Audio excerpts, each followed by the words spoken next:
In this session, we will discuss about the differentiation of implicit functions.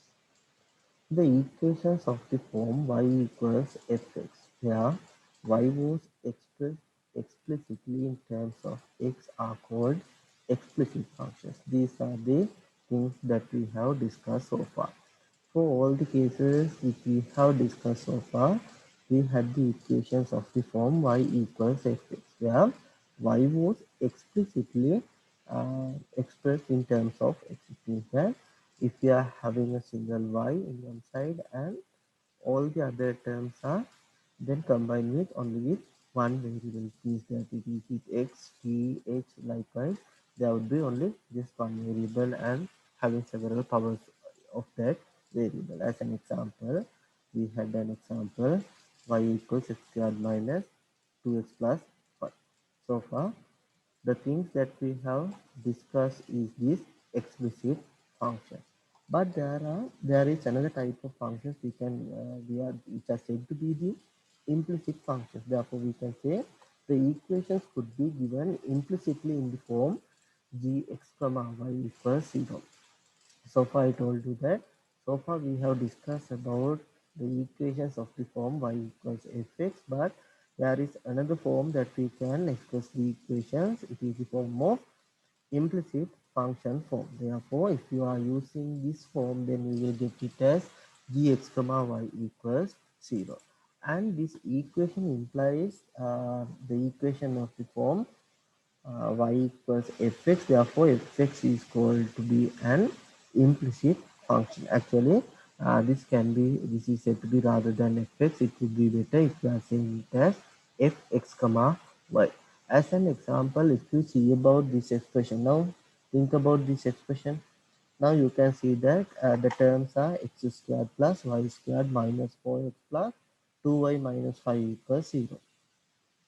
In a case like this, what you can see is in the previously what we had was we had y to the power 1 and the powers of x were considered for the equation. It may be in the x squared term, x cubed term, x to the power 4. Likewise, you may have it is in the several forms. As well as then you may have it with y equals ln. Then in such forms also you have the functions with the explicitly expressed from x only, x squared plus 2x minus 3. Likewise, uh, you had the expressions for considering for the derivative. But now, if you see about this expression, now you can see that it is actually a combination of x and y. Therefore, we can say this form as equal to f x comma y equals 0. This is said to be the form of the implicit function. Now what you are asked to do is you are asked to obtain a quantity for dy over dx. In the previous situation what you had done was you have considered the derivative for both sides with respect to x. Therefore, in the left hand side you can see that you have clearly obtained this quantity dy over dx, and for the right hand side of this equation you had to perform a calculation and you have to obtain the value for this dy over dx. Okay, now we'll see how we can obtain a quantity for dy over dx, or in simply we can say how to get the derivative of this function with respect to x. In a situation like this, what you need to do is here we need to obtain a quantity for dy over dx. With dy over dx, it means that you have to get the derivative of y with respect to x. Therefore, in simply we are considering about this term only. At the initially we are not worrying about this term y. We will just need to pay our attention for this d over dx part, or it means that for a given term we are considering its derivative with respect to it. Therefore, sticking to that concept, what we are going to do is now we are going to get the derivative of each and every term of this expression with respect to x. It means here you can see that first of all we are taking the derivative of x square. It is dx squared over dx. It means that you are getting the derivative for x squared with respect to x. Then here you had the plus sign, then I am getting plus sign here. Then Next term is y squared. Then what we can do is we have to get the derivative of y squared with respect to x. Then minus sign, then derivative of 4x with respect to x plus derivative of 2y with respect to x minus derivative of 5 with respect to x. This is what we have done for the left hand side of the equation. Now we have to do the same thing for the right hand side of the equation also. In the right hand side you can see that the value 0 appears in the right hand side of this equation. Then you can take the d0 over d. It means that you are getting the derivative of 0. Now we will get the derivative for the terms which we can get the differentiation if it is possible. Now what we have to do is, if we are considering the very first term, here they ask us to obtain the derivative of x square. You know how to obtain the derivative of a term with the form of x to the power n. Here x to the power n, you can write it as n times x to the power n minus 1. We have discussed about these matters in the previous sessions. Therefore, if you get the derivative for the first term, what you will get is, you will get it as 2 times x. It means that power comes as the coefficient into x to the power 2 minus 1. Therefore, for the first part, you will get the, for the first term, you will get the value as 2 times x. And if you come for the second term, you can see that it is dy squared over dx. As soon as you see this term, you can see that you cannot definitely get the derivative for y with respect to x. It is because y is another type of variable, x is the variable is different from y. Therefore, we will keep this part as it is until we are going for the next step.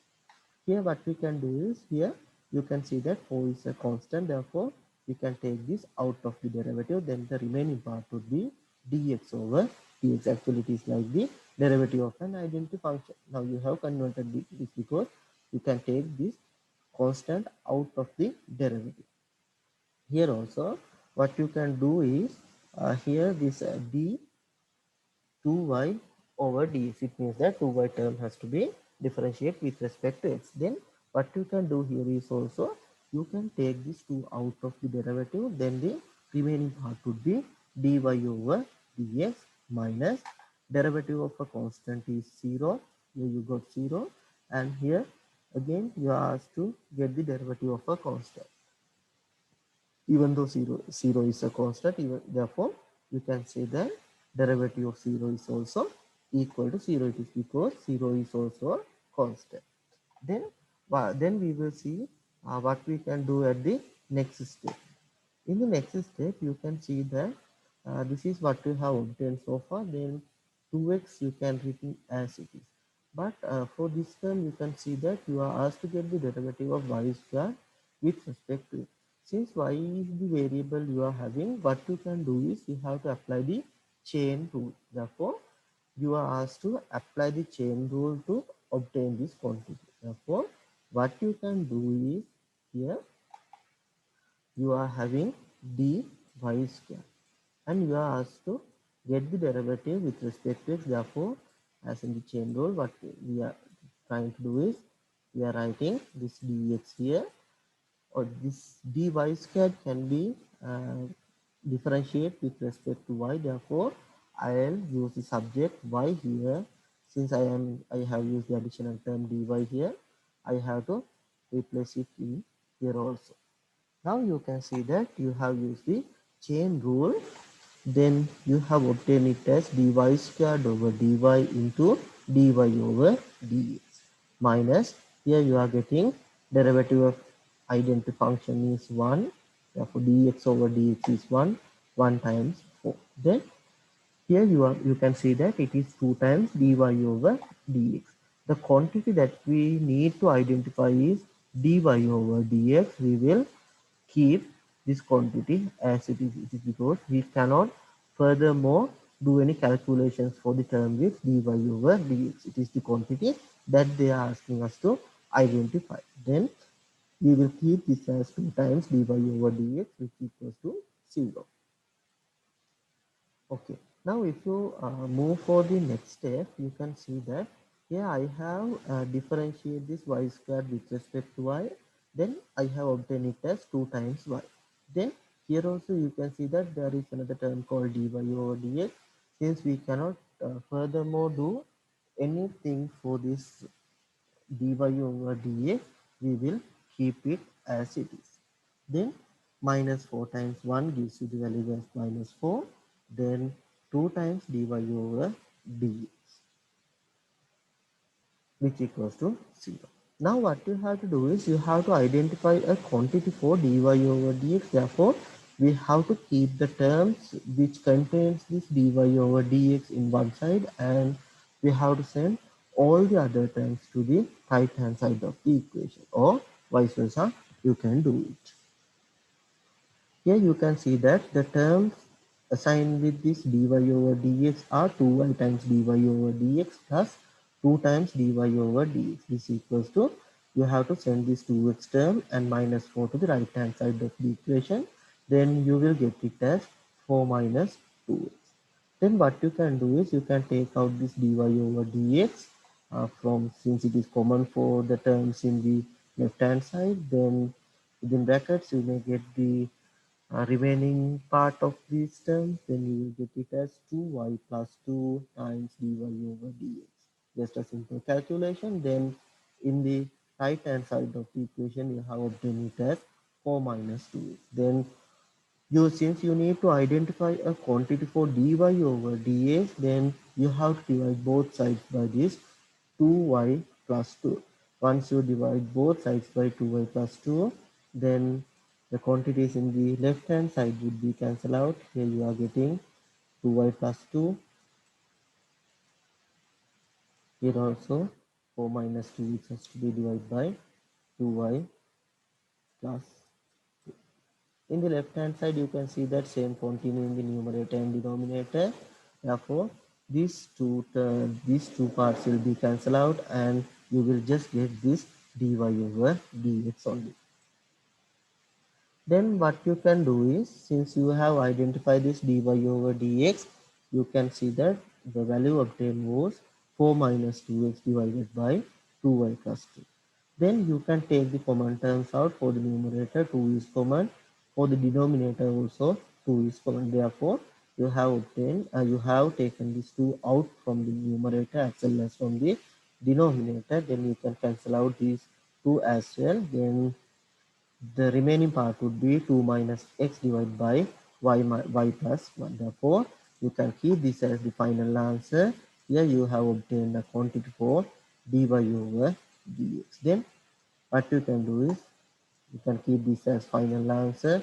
It is 2 minus x divided by y plus 1.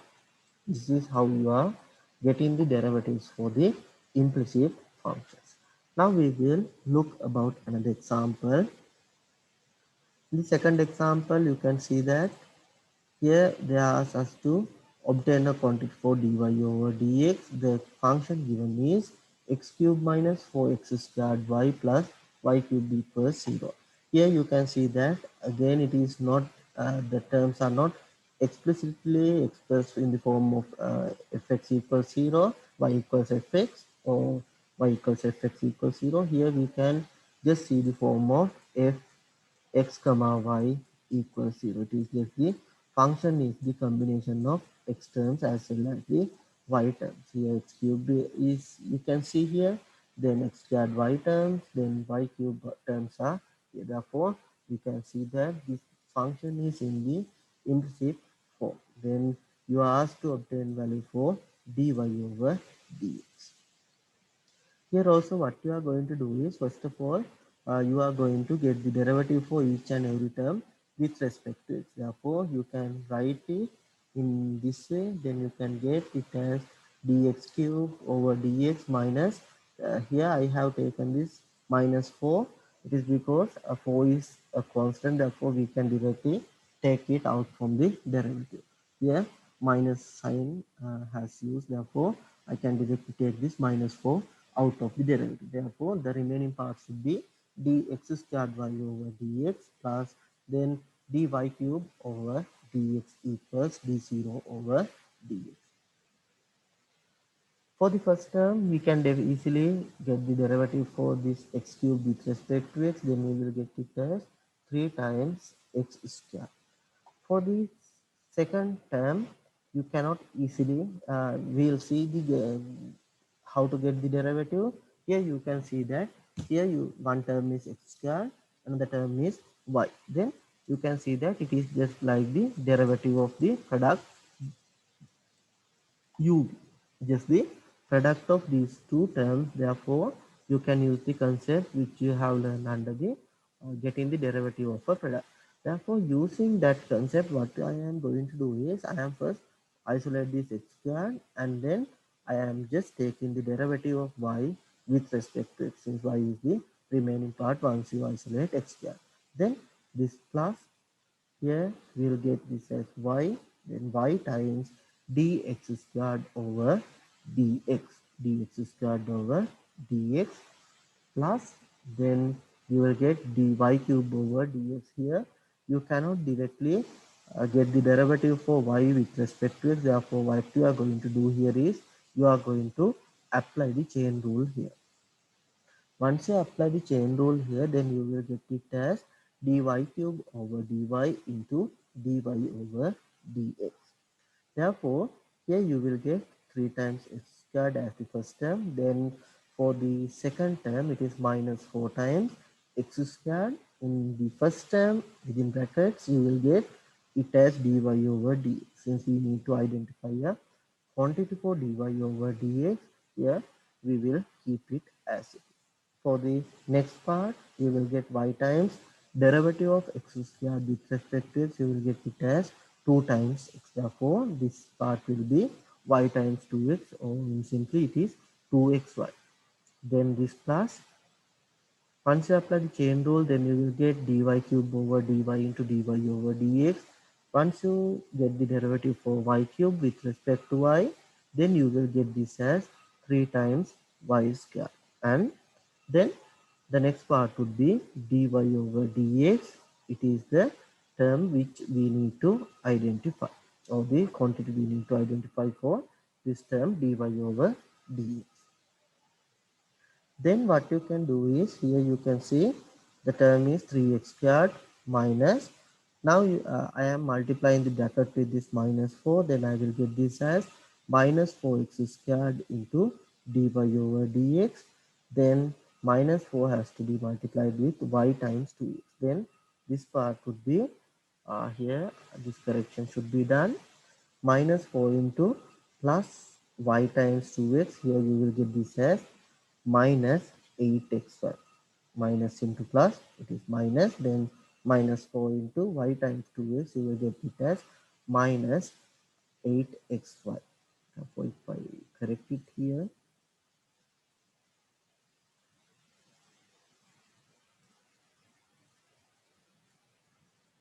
this is wrong, you have to correct it in this way. You will get the quantity as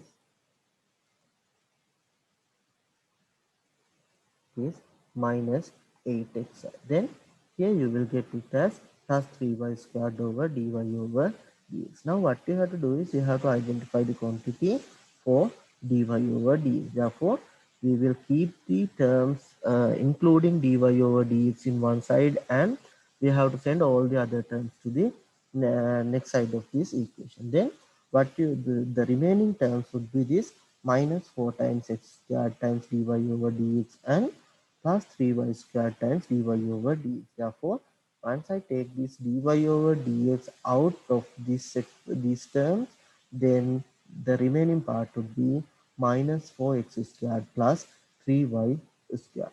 Then what we can do is we can send the remaining terms to the right hand side of the equation. Therefore, this plus 3x squared and minus 8xy has to send for the right hand side of the equation. Therefore, we will get this as minus 3x squared plus 8xy.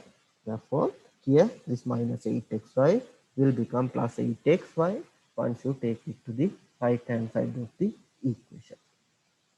Then what you have to do is you have to take the uh, quantity for dy over dx. Then you can simply do it in this way.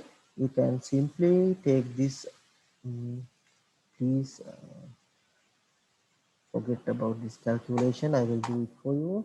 Therefore, once you do the derivative, then you will get this as dy over dx.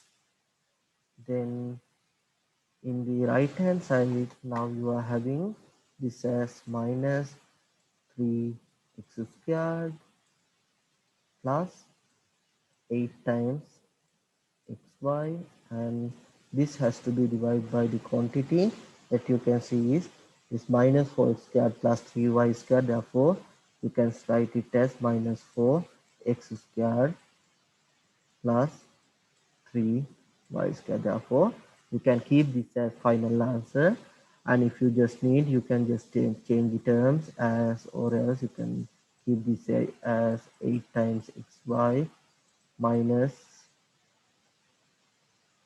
3x squared divided by 3y squared minus 4x squared. Therefore, in this way also you can keep the answer for dy over dx. I have done in this stage is just interchange these two terms. 8xy came to front and this minus 3x squared sent to backward. Therefore, it is the only change made for numerator as well as for the denominator, or else you can just keep this answer in this form. It is quite enough. Therefore, thank you all for joining with the sessions for obtaining the derivative for the implicit function.